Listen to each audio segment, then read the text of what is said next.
Welcome to the Quench Life podcast. My name is Jillian, and with me today is Pat. Pat, welcome to the show. Thank you for coming on. Thanks for having me. I'm flattered. How are you today? I'm good, thank you. Good. So why don't you tell us a little bit about Pat, what you've been doing all these years, and what's led you to Quench? Okay, so when you say all these years, you got to remember that I'm old, so I got a lot of years to go through here. So I won't go back too far. We'll skip infancy, but I am newly reside at the Cape. We moved to Centerville 3 years ago from Central Mass. I'm retired. I was a teacher. I had my whole career was in education, so very fortunate. I was a teacher, middle school teacher for about 24 years, and then I made the jump into administration. So I was assistant principal for a year, and then I was principal for about 15 years. And I, again, was fortunate to do most of my work in Northbrook, Mass, which was a great place to live and a great place to work. So I'm a retired educator, and just thrilled to be here living on Cape Cod. It was a dream of my husband and mine, and we were really lucky to be able to get ourselves here. So that's great. That's just we're thankful to have you both here. Yeah. I should say too, I have one son. One son, yes, and he's still in Boston. He's in Boston. Yes. Yep. Comes and visits quite a bit. He's That's great. Not too far. Yep. So what? I'm sorry, I'm stuttering right now. So when you were working in education, did you work out during that time, or has it been more towards your retirement that you've been leaning more towards fitness, or what's that been like for you? No, my fitness life, and it's been really interesting reflecting on it, thinking about today. It ebbed and flowed. When I was growing up, opportunities for girls, there really weren't a lot, it seemed to me. My family was a little bit more focused on academics, and we all played instruments, and we kind of went that route. We were a little bit more studious than athletic. So I never really did anything as a student, as a youngster or a teenager. But when I got into my 20s, I started playing tennis. My father had introduced us to tennis, and I had some friends that played. And so I think that was probably my first foray into athleticism, and I loved it. I wasn't great at it, but it was a great workout, and we had a lot of fun. So that was where it kind of started. When I got into my 30s, the tennis club that we played at from time to time.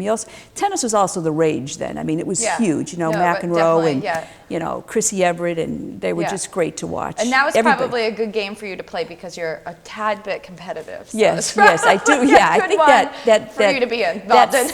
that fed that need of mine. Yeah, but when I got into my 30s, the tennis club had a gym, and they had a Nautilus set up, and that was another time, I think, when Nautilus was huge, and they had the circuit with 15 machines or so, and so we joined that, and we would, you'd do you had the card, and you'd do this machine, and then you'd go to this machine, and then once you finished the whole circuit, you'd go upstairs to the pub, and you'd have a cheeseburger and a couple of beers. So, perfect. I don't see what's wrong with that. I'm not sure everything was in balance there, but it was the first time really that I started thinking about muscle groups, and thinking about your body, how it kind of comes together versus just, exercising it aerobically.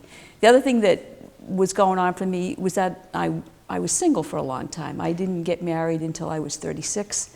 I had my son when I was 39. So I had time, and so I was able to do the things that sometimes, younger mothers, they have to put off to a different point in their life. So I had time, and I had friends, and I think another thing about all the fitness and, working out, there's always a community or a friend collegial component to it. It was fun, there are people around. And I think that really added to it also. So I did the Nautilus, and that was great. And then I think I took up running too. That was another, everybody was running. And all you needed was a decent pair of shoes. Sure. And the mindset to move. And that was something that I kind of, I was never a great competitive runner. I never got to that point where the endorphins kicked in and I was on a high, but I did it. Struggled through it like the best of us. Yeah, I plodded through it and tried to get to 3 miles. Right.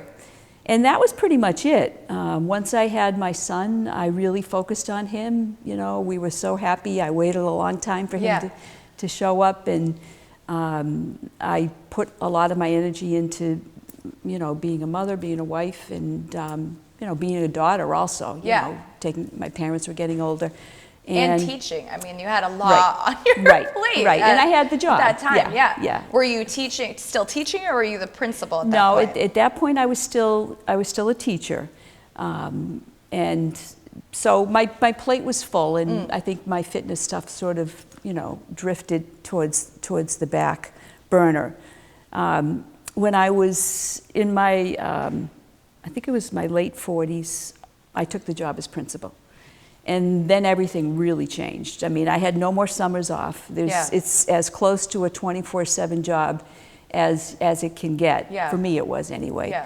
So I don't think people realize how, I mean, being a teacher is incredibly involved and ongoing. It's an ongoing process. So I can only imagine what that would mean to take on that role. Learn that role. You probably had to learn a lot of the ropes that went with that and such. It was a huge shift. And it just, you know, people think that schools shut down in the summer and they just magically open in September and everything's good to go, but they don't open unless somebody's been there basically all summer.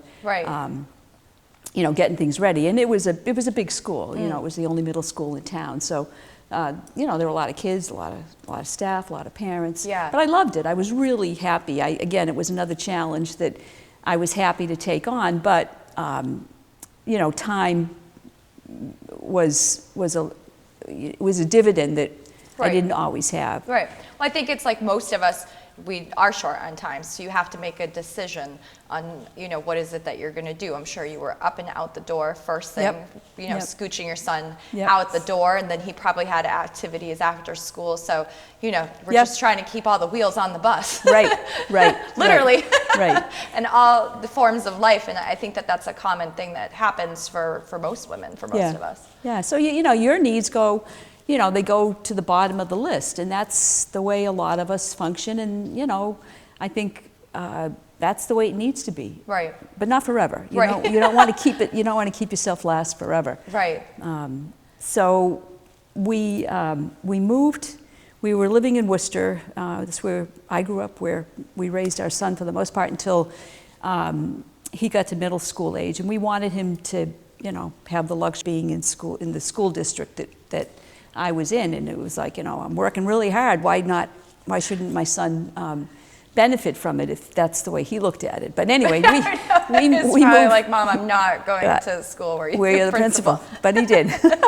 So we moved to Northbrook, and that was great. That was a great move for us. Again, I love the community, but now I'm moving into my 50s, and my body's shifting. You know, I think every time you hit a decade, your body, you feel the shifts in your body, and it was going to be a make or break. I was either going to do something different, I was going to find a way to work some fitness into my life, or, you know, I was going to pay the price later on. So I found a place right in town, right in the middle of Northbrook. I knew I didn't want to go to the Y. There was a beautiful Y facility nearby, but, you know, or these bigger gyms, but you're a middle school principal, you can't be working out with all these people and really maintaining, you know, some professionalism, which was important. And you time. I think that that's an important thing to have privacy, have space for yourself.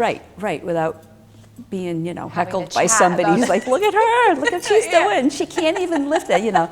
So I knew I needed something a little different, and I found this by chance. It was right in the center of town. It was a personal training facility.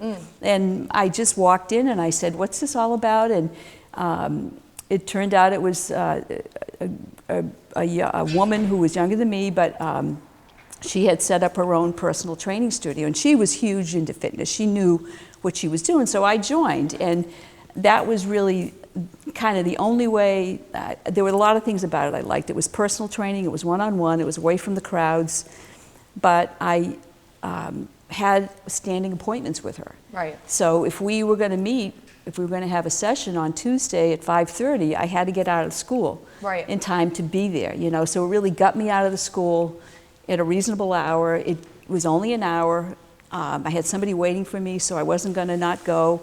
And I really got the benefit of her expertise.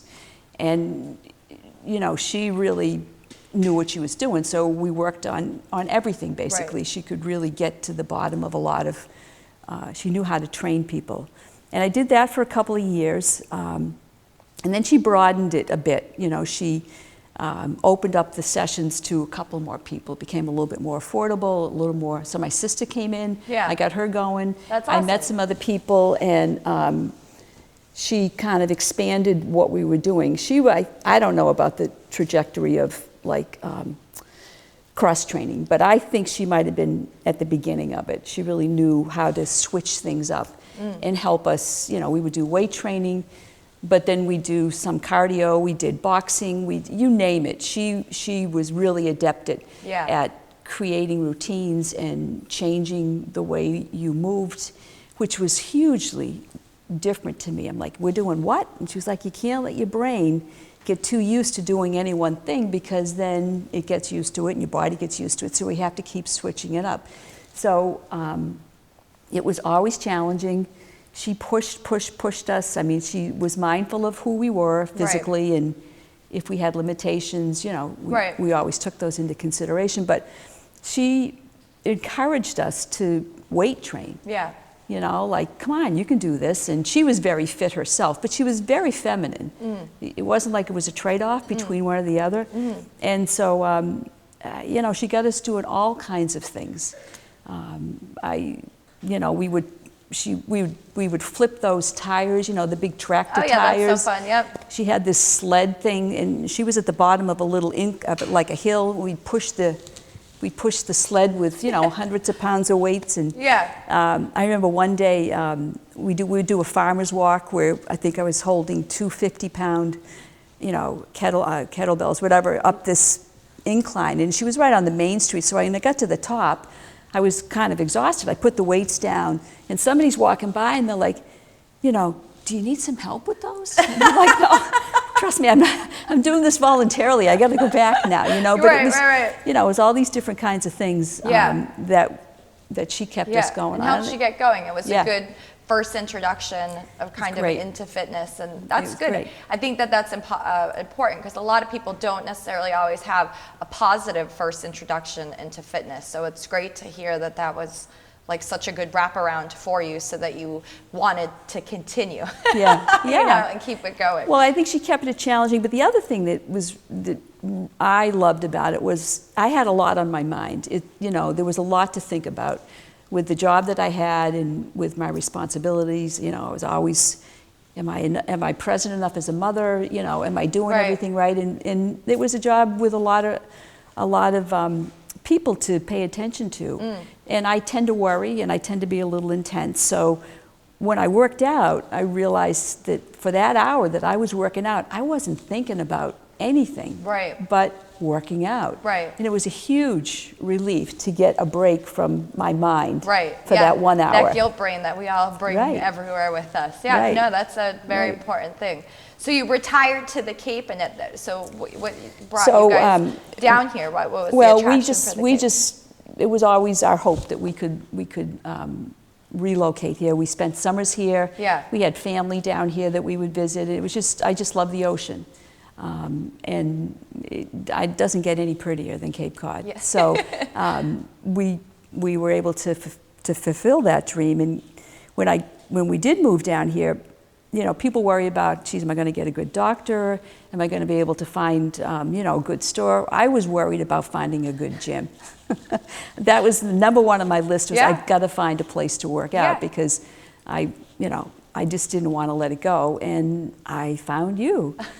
And Thank you. It has, you know, I was at a point where I thought, geez, it's never going to get better than what I left in Northbrook. But I tell you, it's far better. I loved what I was doing there, but nothing beats the experience that I've had with you and with Quench. Well, we are so thankful to have you here. Pat is awesome.